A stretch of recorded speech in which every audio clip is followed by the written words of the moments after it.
창업을 제가 22에 했어도 네. 3년간 매출이 하나도 없었거든요. 직원분들이 저한테 하나씩 좀 가르쳐 주셨어요. 아, 김 대표 그렇게 하는 거야. 태풍과 쓰나미. 네, 진짜 제가 정말 무릎도 꿇어봤어요. 네, 안녕하세요. 젊은 리더들을 위한 인사이트 리더스의 저는 박진희 기자입니다.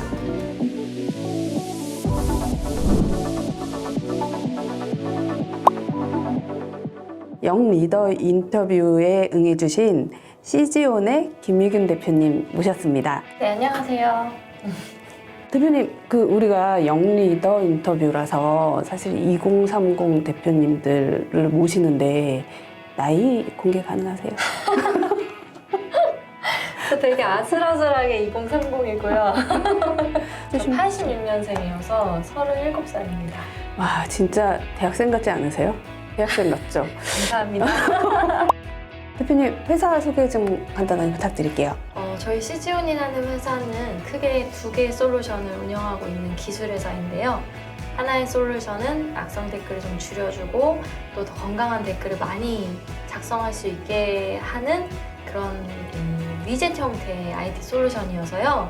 저희들은 주로 이제 대형 언론사들이나 대형 기업의 홈페이지에 댓글 형태로 솔루션을 제공하고, 또 다른 파트는 이런 여러분들이 만들고 계신 SNS상에서의 리뷰들, 뭐 인스타그램 리뷰나 틱톡 리뷰 같은 것들을 브랜드들이 활용하실 수 있도록 유통할 수 있는 그런 기술 솔루션이 있어요.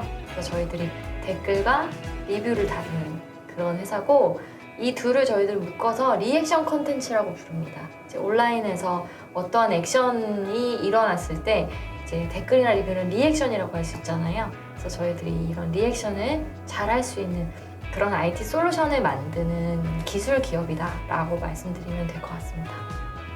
와, 근데 제가 알기로는 대표님이 이 사업을 시작하신 연역이 꽤 오래되신 걸로 알고 있어요. 맞아요. 근데 아직 너무 젊으신데 언제 어떤 계기로 사업을 시작하게 되셨는지 소개 좀 부탁드릴게요. 저는 좀 어릴 때 시작했어요. 이게 사업이라고 생각을 못하고 시작했기 때문에 좀 뭐 각오하고 시작했다고 하긴 어렵겠지만, 저는 대학교 2학년 때 창업을 했거든요. 와. 그때 그러니까 네. 22이었고요. 신문방송학을, 요즘엔 신방과라고 해도 좀 올드한 학과 이름이에요. 아, 그래요? 네, 없어졌어요. 그러면 요즘엔 신방과를 뭐라고 얘기해요? 언론 홍보 영상학과라고 하고 있고, 예. 네, 그때 막 인터넷이 활발해지고 있었고, 신문과 방송, 이런 언론, 여론 이런 걸 배우다 보니까 이렇게 온라인 안에서의 여론, 온라인 안에서의 그런 커뮤니케이션 이런 거에 관심을 갖게 된 거예요. 인터넷 안에서는 악성 댓글 문제가 되게 큰 화두였어서 제가 그 문제를 해결하려고 하다 보니까 창업이 된 거죠. 아니, 한참 친구들 클럽 가고 놀 나이에 이런 인터넷의 악성 댓글 문제를 인식하고 일을 시작했다는 게 굉장히 멋있는데요. 그렇다고 클럽을 안 간 건 아니고. 클럽도 가고 3학년, 4학년 지나면서 취업과 이 일을 사업으로 확장시킬까에 대한 갈등이 없진 않으셨을 것 같아요. 있었죠. 예. 취업 준비를 전혀 안 하고 있었기 때문에 저희가 창업을 제가 22에 했어도 네. 3년간 매출이 하나도 없었거든요. 25살까지 매출이 없는 회사를 붙들고 있었기 때문에 주변에서는 되게 걱정이 많았죠. 그래도 되게 일이 하고 싶어가지고 계속 하다 보니까 이렇게 된 거죠. 사실은 인문대시잖아요. 그쵸, 인문대에 그쵸. 속하죠. 네. 근데 IT 마인드를 갖기 쉽지 않았을 텐데 그럼 기술적인 문제들도 계속 산 넘어 산이었을 것 같아요. 태풍과 쓰나미. 네, 진짜 그 기술을 잘 모르는 한계는 지금도 가지고 있기는 한데요. 어릴 때 코딩을 배울 수 있는 기회가 있었어요. 부모님이 그 당시만 해도 프로그래밍이라는 게 되게 낯설 때인데 태권도나 발레나 뭐 피아노를 안 보내시고 코딩을 가르치신 거예요. 그때부터 코딩을 배워서 그래도 전 좀 다른 인문대생보다는 익숙했던 것 같아요. 재밌으셨어요, 그게? 네, 너무 재밌었어요. 그러니까 이 사업을 계속 그게 저한테 이어오실 맞았나 수- 봐요. 대한민국이라는 곳이 연공서열, 나이 있죠. 엄청나게 따지고 중요시 그쵸, 그쵸. 여기는 나라이기 때문에 거기에서 오는 일종의 서러움 내지는 고통 이런 것들이 없진 않았을 것 같아요. 고객사 만날 때 많이 느껴요. 그렇죠. 네. 음. 지금 저희 고객사는 다 그 큰 대형 언론사들이거나 대형 기업들이 대기업들이다 보니까 또는 관공서들이다 보니까 그분들한테 이제 대표이사로서 제가 찾아뵈었을 때는 그렇죠. 이게 너무 갭이 큰 거죠. 회사는 솔루션으로만 보면은 되게 큰 회사 같아 보여도 대표이사는 이제 아직 이게 부족한 점이 많다는 것들이 드러났을 때 예, 그럴 때 참 오히려 거래가 힘들거나 계약이 어렵죠. 언론사가 제일 힘들죠. 힘듭니다. 죄송해요. 그 사석에서 제가 들었는데 너무 서럽고 힘든 일들을 많이 겪으셨더라고요. 네. 그래서 뭐 네. 서비스가 안 되면요, 네. 제가 정말 무릎도 꿇어봤어요. 아, 그러니까요. 무릎까지 꿇어야 됩니까, 우리가? 제가 잘못했습니다까지 했어요, 진짜. 진짜 잘못하신 거예요. 네, 잘못했죠. 이제 솔루션이 더 안정적으로 제공이 돼야 되는데 그걸 제가 못했고 근데 어쩌면 지금 같았으면 충분한 이유를 전달하고 상대방도 억셉할 수 있는, 이해할 수 있는 정도로 대화로도 끝낼 일이었는데 그때는 훨씬 어린 나이였고 그렇죠. 네, 저도 패기가 있고 저도 제가 잘못한 거였는데 저도 스스로 이게 있다 보니까 잘못했습니다 이렇게 무릎도 꿇어보고 그랬죠. 회사가 성장한 만큼 대표님 개인도 성장을 했겠지만 개인의 희생도 만만치 않았을 것 같아요. 어떤 뼈를 갈아 넣으셨을까요? 맷돌로 갈아서 영혼을 갈아 넣어야 이 회사가 이렇게 성장이 되잖아요. 사실은 대표의 뼈를 갈아 넣어야 되는 건데. 많이 갈아 넣었죠. 예. 일단 수명이 단축된 것 같아요. 그리고 맞아. 일단 아직 미혼이시잖아요. 결혼은 무슨 뭐 생각도 못 하고 있고 네. 뭐 생각을 못한 정도는 너무 이제 비약하는 건데. 그러니까 제 개인에 대한 제가 어떻게 하면 더 행복하고 제가 뭘 더 좋아하고 이런 걸 챙길 겨를은 없어요. 자꾸 밀어두게 되죠, 뒷전으로. 완전히 밀려요. 그래서 심지어는 이제 사람들이 뭐 좋아하는 음식이 뭐냐고 이렇게 물어봤을 때에도 딱히 대답할 수 없는. 네. 그리고 쉴 때 뭐 할 거야? 그러면 할 게 없는. 커피도 마셔도 이 차이를 모르고 그냥 커피. 네, 왜냐면 여기에 대해서 제가 뭐 무슨 풍미를 즐기고 이런다는 느낌이 아니라 거기까지 생각할 그 생각의 공간이 없는 거죠. 네, 저의 뇌가 거기까지 못 닿아요. 그리고 내가 좋아하는 색깔이 뭐지? 이제 얼마 전에 제가 그 러그를 바꿔야 되는데 러그를 바꾸는데 무슨 색으로 해야 될지 아무런 아이디어가 없더라고요. 그래서 진짜 뭐 사소한 것들이 저를 위해 있어야 될 많은 것들이 없죠. 그런 생각을 어느 날 그러한 나를 마주하게 되면 그게 되게 슬프거든요. 아니 저는 이미 한 번 슬펐어요. 아, 벌써 슬펐어요? 네, 한번 슬픈 벌써 슬프면 나이 먹는 건데. 아니 진짜 정말 한 몇 년 전에 한 2, 3년 전에 혼자 여행을 떠났어요. 그러니까 이게 어느 날 갑자기 일을 다 때려치고 아 미안해 나 지금 나가봐야 될 것 같아. 그리고 차를 몰고 강원도로 간 거예요. 근데 가는 길에 그 울음이 빵 하고 터졌어요. 어떡해. 이유는 몰라. 슬픈 일 없어. 회사 스트레스도 없어. 다 근데 갑자기 빵 하고 터지더라고요. 그게 성장 호르몬이죠, 이제. 야, 나이 먹어서 그런 거예요? 너무 슬퍼. 성장이라고 합시다. 노화라고 하지 말고. 2030이라고 그랬는데 메시지를 드릴 것 같아서. 근데 그리고 나서는 제가 그러면 혼자 여행을 해보자 해서 조금 더 긴 시간을 잡고 태국을 갔어요. 그래서 한 3박 4일 정도 태국에 혼자 있는 동안 되게 이렇게 마음이 많이 움직이더라고요. 저한테. 혼자서 많이 울고 보는 사람이 없는데 막 혼잣말하고 웃고 있고 막 이러는 그러면서 약간 내가 나한테 너무 미안해. 1년에 한 번은 너를 위해서 여행을 꼭 가줄게 라고 약속을 했죠. 약속 잘 지키고 계세요? 네, 지금까지는 지켰어요.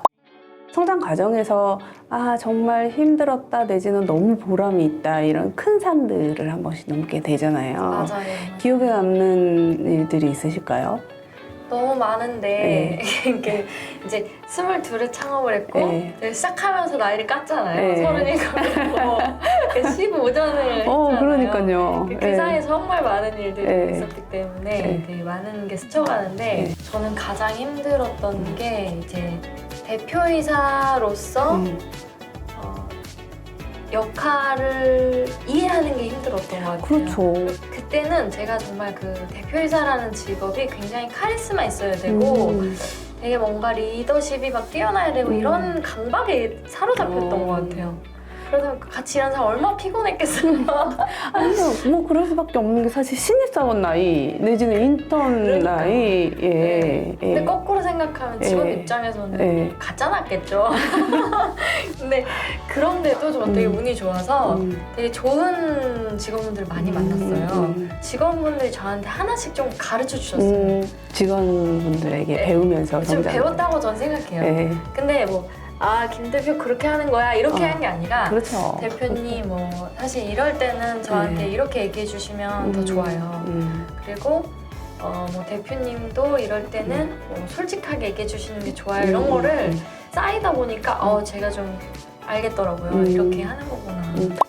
요즘에 대기업 관계자들을 만나보면 사람이 너무 없다는 얘기 많이 하시거든요. 사실은 취업난만큼이나 문제가 구인난이에요.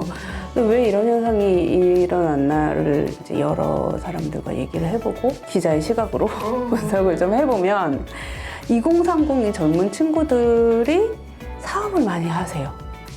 예. 대표님 때만 해도 22살 때 사업 시작했어요 하면 와, 뭐 대단해요, 멋있어요, 뭐 신기하다 이랬는데 지금은 취업 준비를 열심히 하는 친구들의 그 비율만큼이나 뭔가 자기 일을 시작하려는 친구들의 비율도 꽤 많더라고요. 네.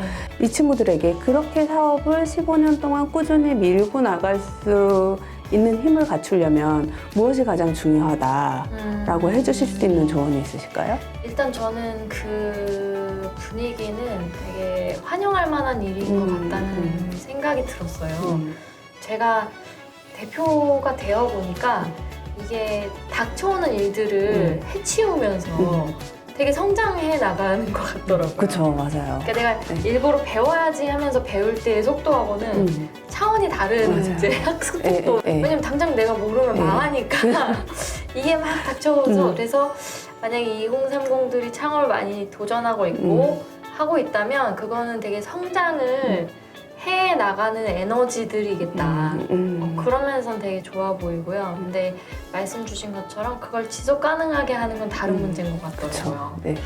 이게 슬픈 게 이 물리적 나이를 먹으면 열정도 나이를 먹는 것 같아요. 초반에는 막 불타오르지만 점점 옅어지잖아요. 그렇죠. 네, 그래서 그런 걸 계속 하려면은 일단 저는 목적이나 목표가 진짜 구체적이어야 된다고 생각해요. 두루뭉실하지 않고 진짜 날카로워야 되는 것 같더라고요. 그리고 처음 세워놓은 목표가 변경될 수 있잖아요. 그렇죠. 계속해서 변화하는 과정이죠. 네, 사실은. 바뀔 수 있잖아요. 근데 그것들을 잘 이렇게 관찰해 나가고 누적해 나가서 걔네들이 어떻게 변화했는지를 스스로 좀 잘 관리하는 능력이 필요한 것 같아요. 우리가 사실 뭐 꼭 실패까지 가지 않더라도 좌절의 순간도 많고 실패의 순간도 그렇고 그거를 딛고 한 발짝 더 앞으로 나아간다거나 성장하는 그 도구로서 책이나 여행이나 뭐 이런 것들을 많이 사용을 하게 돼요. 그죠? 대표님에게 성장을 촉진시켜준 책이 있다면 책이요? 예. 책은 정확히는 그냥 이런 읽는 책으로 말씀드리면 몇 개 있을 텐데 그보다 저의 성장에 도움이 됐던 것들은 사업 계획서들이었어요. 그렇군요. 기업들이 있는 그런 사업 계획서들, 투자 계획서들 이런 걸 많이 엄청 읽게 되잖아요. 그게 저를 성장시켰던 것 같아요. 냉정하게 보면 사실은 이제 좀 되면 그 같은 스타트업들이 IR 자료를 서로 네. 나눠주거든요. 그렇죠. 나 이번 투자 받을 거니까 네. 같이 좀 보자. 네. 추천 좀 해줘 이렇게 하면서 이 회사가 성장한 것들이 그 계획상에 다 들어있잖아요. 네. 그걸 엄청 읽었던 게 아. 저한테는 성장에 가장 도움이 했었던 것 같아요. 어떤 감흥을 주던가요? 감흥이요? 타사의 그 사업 계획서들. 부러울 때도 있죠. 네. 와 진짜 이렇게까지 하는구나. 음. 이런 게 되게 부러울 때도 있고 어떤 한편으로 이 부분은 내가 좀 도와줄 수 있겠다. 이건 내가 해봤으니까. 이제 이런 것들이 이제 주고받으면서 크는 것 같아요. 진짜 뭐 타고난 사업가신데요? 22살 때 사업 시작하실 만했어요. 우리 김희균 대표님 이렇게 뭐 좋은 사업 하고 계시고 좋은 이야기들 많이 들어봤습니다. 우리 이제 마지막으로 저희 독자분들한테 뭐 CG온의 비전에 대해서 간략하게 소개 좀 해주시고 인사해 주시면 될 것 같아요. 네. 네. 저희 라이브리는 앞서 말씀드린 것처럼 이제 악성 댓글을 더 줄이고 더 건강한 댓글이 많아지게 하는 게 목표이고 이게 온라인 안에서는 환경이라고 할 수 있어요. 이제 우리가 오프라인 안에서의 환경이 지금 참 지구가 아프다고 말을 하고 있는데 사실 우리의 정신세계가 살고 있는 온라인 세상도 지금 정말 심각한 상태거든요. 근데 이 온라인 환경을 바꾸려면 이렇게 온라인 커뮤니케이션 문제가 해결이 되는 게 가장 급선무거든요. 근데 이게 해결이 되려면 저희 같은 회사들이 나서서 뭐 하는 게 아니고 여러분들 한 분 한 분이 댓글을 잘 달아주시는 게 필요해요. 그래서 나는 원래 댓글 안 다는 사람이야 라고 하는 거는 나는 그냥 이 온라인 환경이 어찌됐든 상관이 없어 라고 할 수도 있습니다. 제가 너무 이렇게 직관적으로 말씀드려서 어떻게 느끼실지 모르겠지만 그래서 여러분들이 어떤 의견이 있을 때 부끄러워하거나 또 이게 이제 뭔가 문제가 될 거라는 걱정을 하시기보다는 저희 라이브도 그런 것들을 잘 관리할 수 있도록 되어 있기 때문에 댓글을 좀 의견을 하나씩 남기는 이런 노력들이 모여야 제대로 된 정상적인 댓글의 문화가 형성이 되고 건강한 문화가 정착하거든요. 그래서 우리들이 지금 온라인 공간을 이렇게 악성 댓글이나 이런 공격적인 공간으로 내버려두면 우리의 자녀들, 후 세대들은 더 심각한 온라인 환경 안에서 커야 돼요. 그래서 오프라인만큼이나 온라인 환경에도 관심을 좀 가져주셨으면 좋겠고 저희 CG온이라는 회사가 그거를 하기 위해서 조금씩 더 노력하는 부지런한 회사가 되도록 하겠습니다. 네, 잘 응원해 주시기를 부탁드리겠습니다. 감사합니다. 네, 감사합니다. 네, 오늘 수고하셨어요. 와주셔서 감사합니다.